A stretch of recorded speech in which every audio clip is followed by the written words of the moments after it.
Coucou les amis, donc me revoilà avec un de mes petits coffrets coup de cœur pour attirer le meilleur dans sa vie. Donc 81 conseils pour attirer le meilleur pour vous. Donc regardez si ça résonne. Si vous trouvez que bah ouais là, franchement j'ai des efforts à faire, faut y aller. Donc voilà. Alors, une carte. Vivre dans l'amour constitue le seul moment où je me sens véritablement heureux. Donc l'amour provient du cœur, il vous donne un sentiment ineffable de bonheur, contrairement au sentiment de haine, de rancœur ou de jalousie. C'est clair. Quand vous avez de la colère, parce que finalement tout ça c'est humain, hein, colère, tristesse, ça nous renseigne aussi sur notre façon d'accueillir les choses, sur notre façon d'interpréter les choses. Ça nous renseigne aussi sur, si on va un peu plus loin dans la mémoire, sur des expériences similaires, comment on a réagi, qu'est-ce qui fait que maintenant on réagit avec autant de virulence, avec autant de tristesse, mais ça reste de la virulence vis-à-vis de soi-même déjà. Donc voilà, si on arrive à troquer ces sentiments-là, en tout cas à faire en sorte qu'ils ne s'installent pas trop longtemps et qui se transforme en des compréhensions en fait. L'idée c'est de comprendre ce qui nous arrive, comprendre pourquoi ça nous arrive, puis accepter que ce ne soit pas un drame, mais les transmuter en quelque chose de plus positif pour soi. Et donc l'amour, hein, l'amour c'est la solution à tout. L'amour, la compassion, l'empathie. Ça, c'est de l'amour. Allez, une autre carte pour attirer le meilleur dans vos vies et dans la mienne, dans nos vies, dans nos vibrations.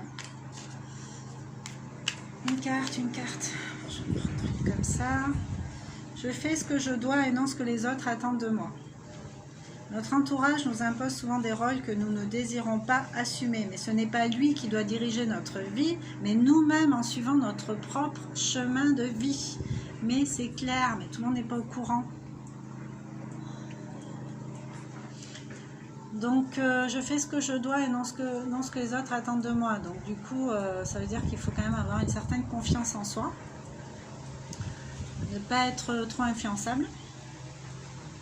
Alors ça peut vous aider de comprendre que votre vie vous appartient et que l'expérience que vous faites ici-bas, là, sur Terre, en tant qu'être humain, c'est la vôtre.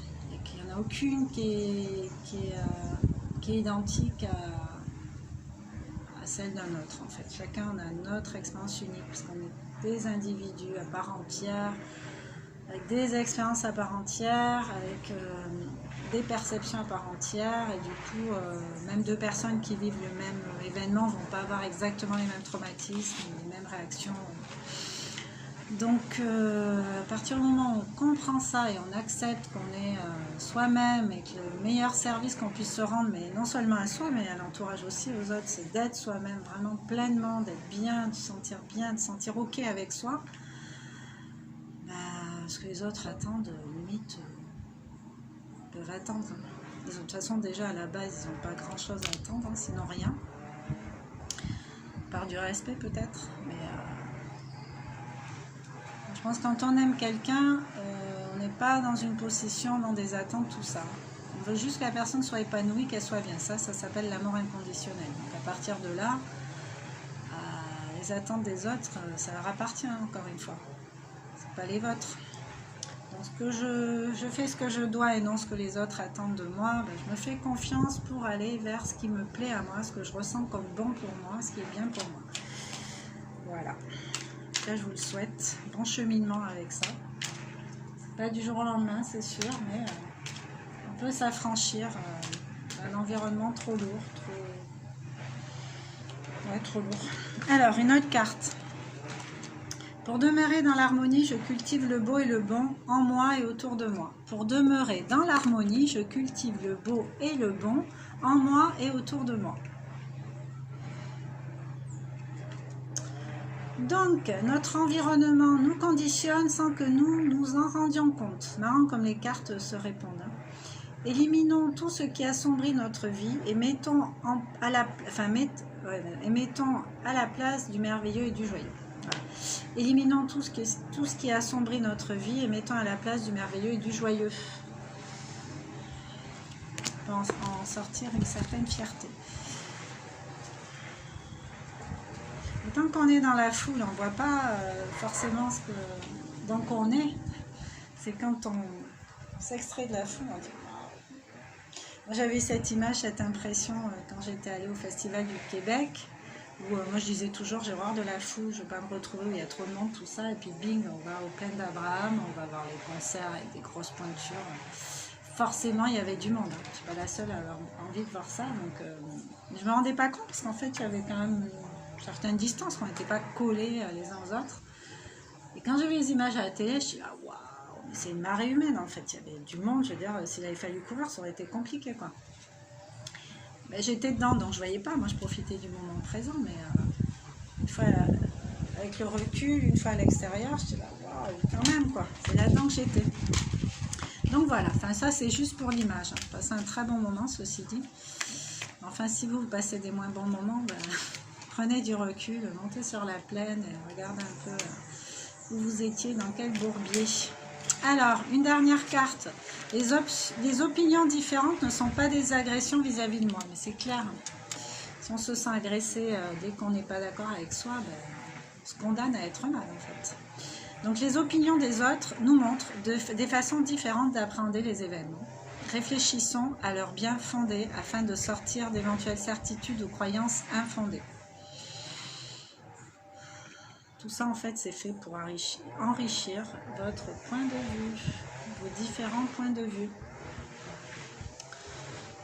Du moment que ce n'est pas des opinions imposées avec violence, avec véhémence. Bon, après, il y a des gens comme ça, hein, qui sont persuadés que c'est ça et c'est pas autrement. Mais ça, encore une fois, laissez aux autres ce qui leur appartient. Vous n'encombrez pas avec les affaires des autres, quoi.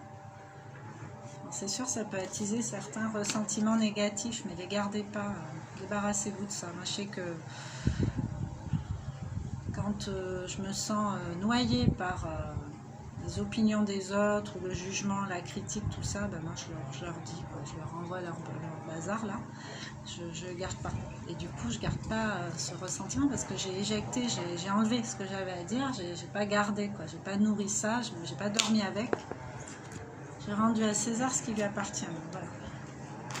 Donc après, ben voyez pour vous hein, ce qui vous convient le mieux. On a tous des caractères différents, donc on va peut-être pas avoir les mêmes remèdes pour chaque situation.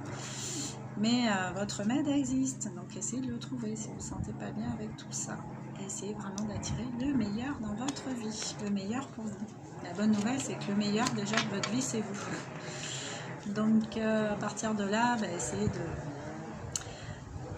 le rendre encore mieux, encore plus agréable, encore plus grandissant, plus constructif. Voilà. Donc sur ce, prenez soin de vous, je vous embrasse et je vous dis à bientôt avec une prochaine vidéo. Ciao, ciao.